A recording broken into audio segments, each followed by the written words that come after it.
I discovered my husband's business trip was actually his wedding when I saw the photo of him under a floral arch holding another woman's hand. His entire family stood behind them, beaming as if I had never existed. They expected me to scream. Instead, I quietly sold our $15 million estate before the cake was cut.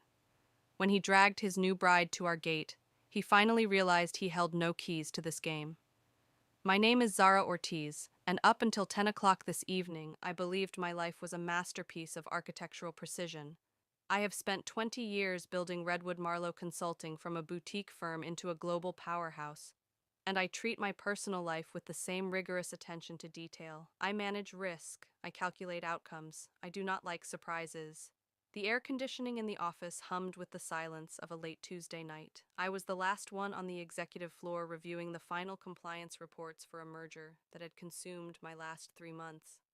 My neck was stiff and my eyes burned from the blue light of the monitor, but the work was done. I packed my leather briefcase, turned off the lights, and walked toward the elevators. The city lights of Seattle sprawled out below me through the floor-to-ceiling glass, a grid of gold and amber that usually made me feel powerful. Tonight, I just felt drained. My phone vibrated in my palm just as I pressed the call button for the elevator. It was a text from Grant. Landed in Denver. The hotel is a mess, but I will manage.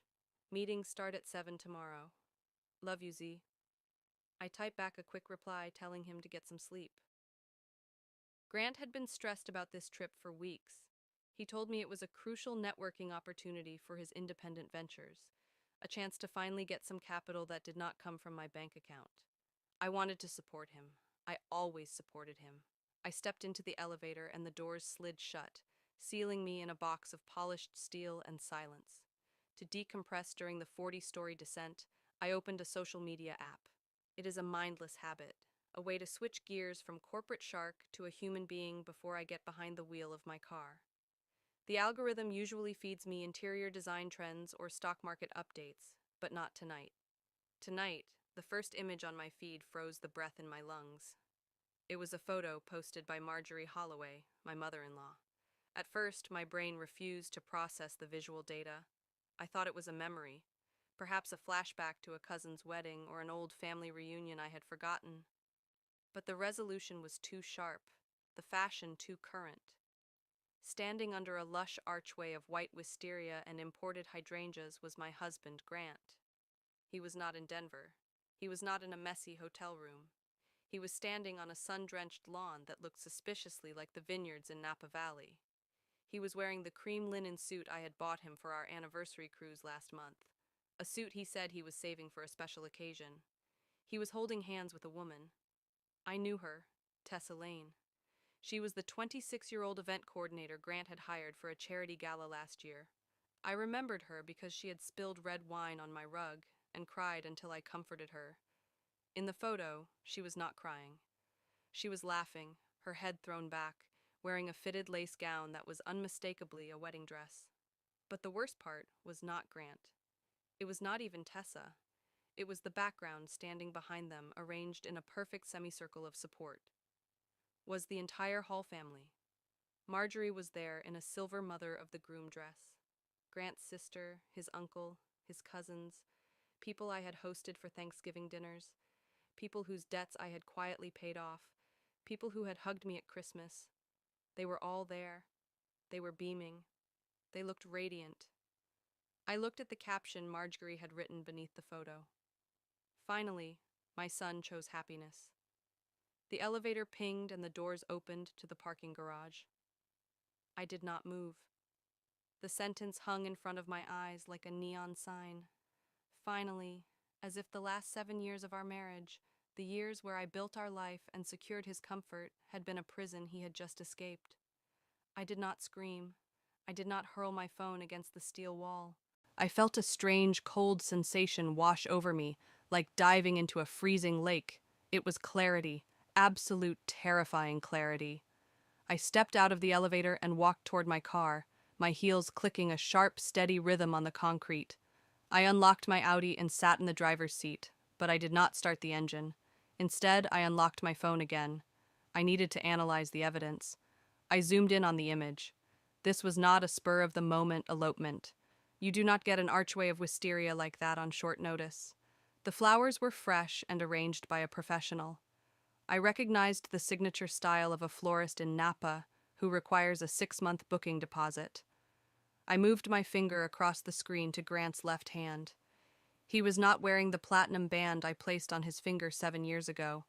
He was wearing a new gold ring, thick and ostentatious. I swiped to the next photo in Marguerite's album. It was a shot of the reception tables, crystal glassware, personalized menus with Grant and Tessa printed in gold foil script. This level of detail took months of planning. While Grant was telling me he was going to the gym, while he was working late on projects that never materialized, he was planning a wedding. I sat there in the dark garage, the silence ringing in my ears. I realized I was not crying. I checked my reflection in the rearview mirror. My eyeliner was perfect. My expression was blank. I looked like I was reviewing a contract that had a minor error, not discovering the demolition of my marriage. Then I saw the detail that turned my shock into ice. I scrolled down to the comment section of the photo. I expected to see fresh confusion, people asking what is happening or where is Zara. Instead, I saw a comment from Grant's aunt posted on a different photo in the album, a picture of a rehearsal dinner. So glad to welcome Tessa to the family properly. It has been a long time coming. I looked at the timestamp of the comment. 2 days ago. 2 days ago. Grant was sitting at our kitchen island in Westbriar Hills, drinking the espresso I made him. He had kissed me on the forehead and told me he loved me before I left for work. Another comment from his cousin, dated 3 days ago on a photo of the bachelor party golf outing. The upgrade is finally official. 3 days. This was not a mistake. This was not a drunk weekend in Vegas. This was an orchestrated execution of my dignity. They had all known for days, perhaps months. The entire Holloway clan had been celebrating his betrayal while smiling in my face. They had planned this week-long celebration while I was working 16-hour days to pay the mortgage on the $15 million estate that housed his golf clubs and his ego. I put the phone down on the passenger seat. I started the car. The engine purred to life, smooth and powerful. I did not drive to the airport to confront him. I did not call Marjorie to demand an explanation. They expected that. They expected the emotional, hysterical wife who would beg for answers. They thought I would shatter. I drove toward Juniper Crest Lane. As I navigated the winding roads up to Westbriar Hills, my mind was no longer on the heartbreak. I was thinking about assets. I was thinking about title deeds. I was thinking about the power of attorney documents Grant had been too lazy to read thoroughly. Marjorie was right about one thing. Her son had made a choice. But as I turned into the driveway of the house that I bought, the house that I paid for, I realized she had forgotten something crucial. Grant had chosen a game where I was the only one who knew the rules. He wanted a new life. I decided right then, pulling into the garage of our silent, massive home, that I would help him get it. He could have his new life, but he would not be keeping any of mine. I turned off the ignition. The silence was absolute. I walked into my house, and for the first time in 7 years, I saw it not as a home, but as a liquid asset, and I was ready to liquidate. Standing in the center of the cavernous living room, the silence of the house felt different than it had an hour ago before. It was the peaceful quiet of a sanctuary. I worked 80 hours a week to maintain. Now it felt like the silence of a museum exhibit, pristine and empty. I walked over to the mantel and picked up a framed photograph from our 3rd anniversary. We looked happy. Grant looked adoring, but as I traced the glass with my fingernail, I realized that I had not been looking at a partner all these years. I had been looking at a dependent for 7 years. The narrative of our marriage had been carefully curated for public consumption. To our friends at the country club and his family, we were a modern power couple. Grant was the visionary entrepreneur, and I was the corporate strategist. But inside the walls of this estate, the dynamic was far more parasitic. I was the foundation, the roof, and the walls. Grant was the decoration. I carried the mental load of our existence. I remembered birthdays. I scheduled the gutter cleaning. I managed the investment portfolios. and I ensured the peace was kept during the holidays. Grant's contribution was his presence. He believed that simply being Grant Holloway was enough. He lived by a philosophy that life was meant to be enjoyed, not endured. That philosophy came with a hefty price tag, one that I paid without complaint because I thought we were building a future together. Grant did not just spend money, he hemorrhaged it. It was never reckless gambling or illicit substances. Nothing so tawdry. It was networking. It was brand building. It was a $5,000 set of golf clubs because he needed to impress a potential client on the fairway. It was the latest smart art home system that cost $10,000 because he needed to stay on the cutting edge of tech. Money flowed into our joint account from my bonuses and dividends, and it flowed out through his debit card like water through a sigh. Whenever I brought it up, he would smile that charming, boyish smile and say, "Babe, you know you have to spend money to make money. My big break is right around the corner." His mother, Marjorie, enabled this delusion with the skill of a seasoned diplomat. She never criticized me directly. Instead, she killed me with compliments that felt like paper cuts. "Zara is just so capable," she would say at family gatherings, patting my hand while I served the roast I had paid for and cooked. "She is a machine. I do not know how she does it. Grant is the creative soul, but Zara is the engine." It took me years to realize she was not praising me. She was dehumanizing me. To Marjorie, I was not a daughter-in-law. I was a high-functioning utility appliance. As long as the engine was running, her son could remain the carefree, creative soul. The pressure intensified whenever the topic of children arose. In the last 2 years, it had become a suffocating blanket over every conversation. Marjorie would look at my flat stomach with undisguised disappointment. Grant would sigh theatrically when his friends posted pictures of their toddlers. "We are just waiting until we are a bit more stable," I had said once at Christmas. Marjorie had laughed. A brittle sound. "Stable? You live in a palace, Zara. You have millions. If you are waiting for perfection, you will wait forever." Grant needs a legacy. They made me feel selfish for wanting to ensure we had a trust fund set up before bringing a life into the world. They treated my prudence as a character flaw, an inability to let go and love. I started to believe them. I started to think I was the cold one, the broken one. Reflecting on the last 6 months, the signs of his exit strategy were so obvious that I felt a surge of nausea. Grant had changed. The man who used to overshare every detail of his day had become vague. He started taking calls in the garage. He changed the passcode on his phone, claiming his cybersecurity friend recommended it. When I walked into a room, he would flip his phone face down on the table. A reflex, quick and guilty. "Just a surprise for you," he had said when I asked him about it once. "Do not ruin it." I had let it go. I was too tired from closing the acquisition deal to fight about phone etiquette. I told myself he was finally working on a project that would surprise me. I walked into the kitchen and stared at the granite island. My memory sharpened, focusing on a specific Tuesday night 3 months ago. The pieces of the puzzle clicked together with a sickening precision. Grant had been unusually attentive that evening. He had opened a bottle of my favorite vintage Cabernet and had dinner waiting when I got home. Takeout, but plated nicely. He rubbed my shoulders as I ate, asking about my stress levels, asking if I felt overwhelmed. "You do so much for us, Z," he had said softly. "I want to take some of the burden off you. I have been talking to a financial planner, a buddy of mine. We need to update our estate documents, just routine stuff, but it will make things easier if anything ever happens to you. You know, God forbid with how hard you work." He had slid a stack of documents across this very island. The tabbed pages were thick and dense with legal jargon. "It is just a family financial update," he assured me, handing me a pen. "It consolidates our beneficiary information and updates the power of attorney stuff so I can handle the small things while you focus on the big picture." I want to step up, Zara. I was exhausted. I had just come off a 14-hour shift. The wine had made me sleepy, and his words were exactly what I had wanted to hear for 7 years. I wanted him to step up. I wanted a partner. I did not read the fine print. I did not send it to my lawyer Miles for a review. I trusted the man I shared a bed with. I flipped to the sticky notes marked "sign here" and scrolled my signature over and over again. I remember Grant watching me. At the time, I thought his look was one of concern. Now, standing in the dark kitchen, I realized it was the look of a predator watching a trap snap shut. I had not just signed updates, I had likely signed away permissions that laid the groundwork for what was happening right now.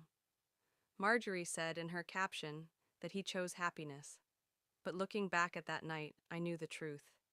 He had chosen theft. He had leveraged my trust and my exhaustion to pave the road to his new life with Tessa. The realization hit me harder than the photo had. They had not just cheated on me emotionally or sexually, they had prepared a legal siege. Marjorie's comment about paperwork being sorted suddenly carried a terrifying weight. I looked at the spot on the counter where I had signed those papers. My sadness evaporated, replaced entirely by a cold, calculating rage. Grant thought those papers were his golden ticket. He thought that because I signed them, I was beaten. He forgot one thing. In my world, a contract is only as good as the person enforcing it, and he had just declared war on the best closer in the industry. The phone felt heavy in my hand. Like a loaded weapon, I was terrified to fire. I stood in the center of my kitchen, the silence of the house pressing against my eardrums, contrasting violently with the chaos raging inside my mind. I could have called Grant. I could have screamed into his voicemail until my throat bled. But Grant was a coward. I knew that now. He was a symptom of the disease, not the root cause. The architect of this humiliation was Marjorie. I dialed her number. The ringtone buzzed in my ear. Once, twice, 3 times. I expected it to go to voicemail. I expected her to be too busy toasting her son's infidelity to answer the woman paying for the champagne. But she picked up. "Hello." Her voice was bright, breathless, and underscored by the faint, tiny sound of a jazz band playing in the background. She sounded like a woman having the time of her life. "Marjorie," I said. My voice did not shake. It came out lower than usual, stripped of all warmth. "I am looking at a photo of my husband standing under a wedding arch. Care to explain why he is marrying another woman while his current wife is sitting in the house she pays for?" There was a pause on the line, but it was not the silence of guilt. It was the pause of someone taking a sip of wine. "Oh, Zara," she sighed, the way one sigh at a child who has asked a foolish question. "I told Grant you would see it eventually. You are always glued to that phone of yours."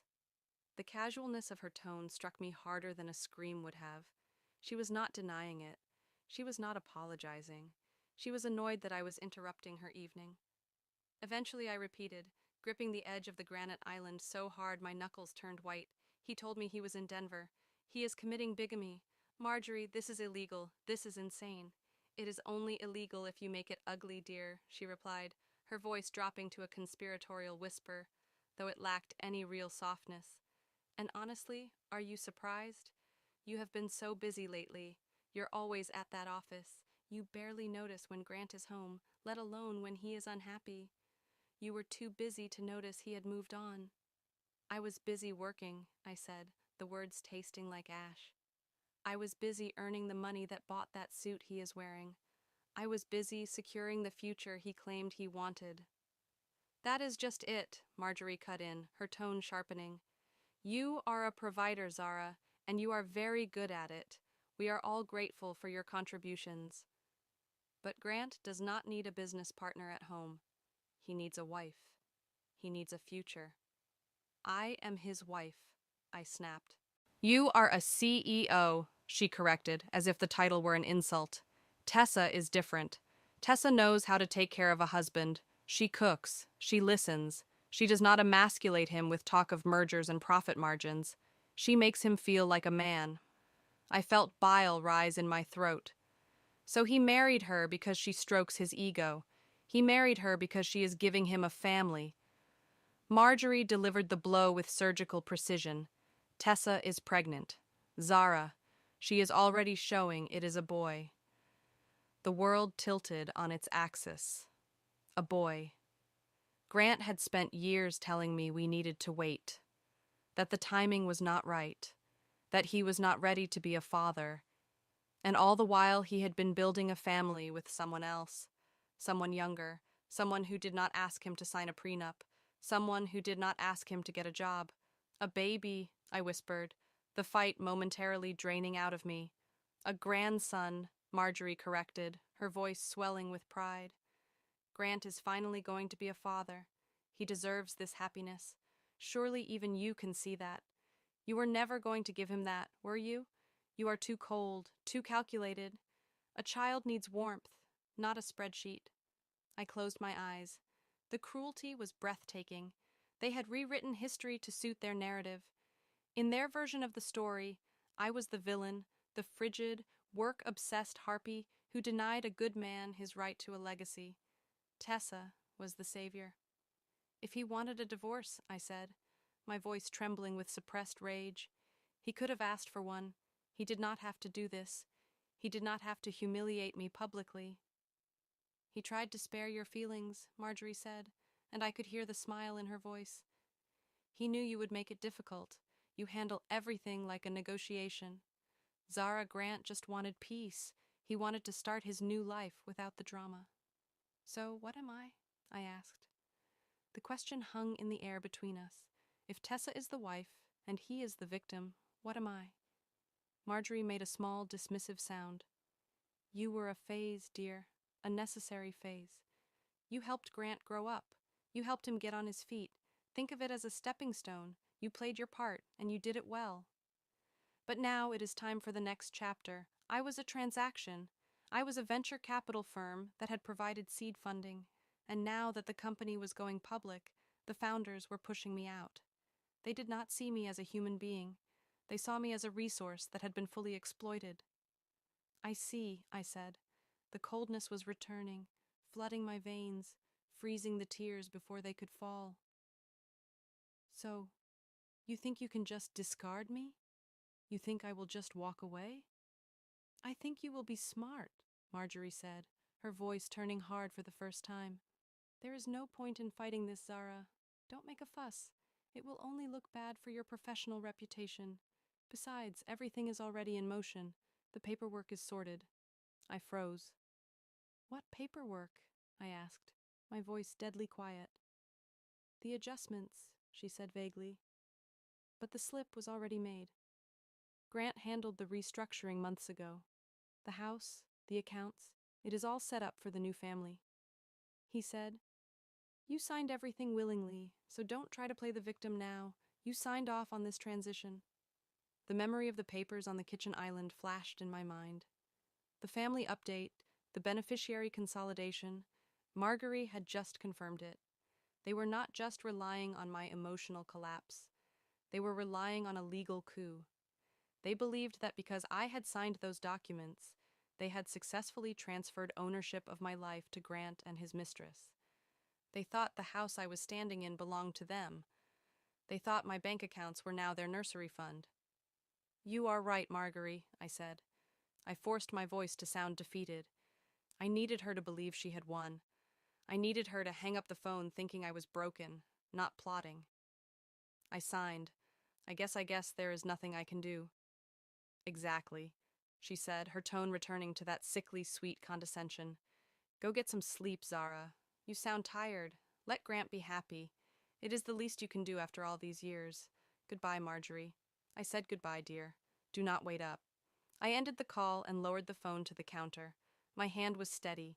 My heart was beating a slow, rhythmic war drum.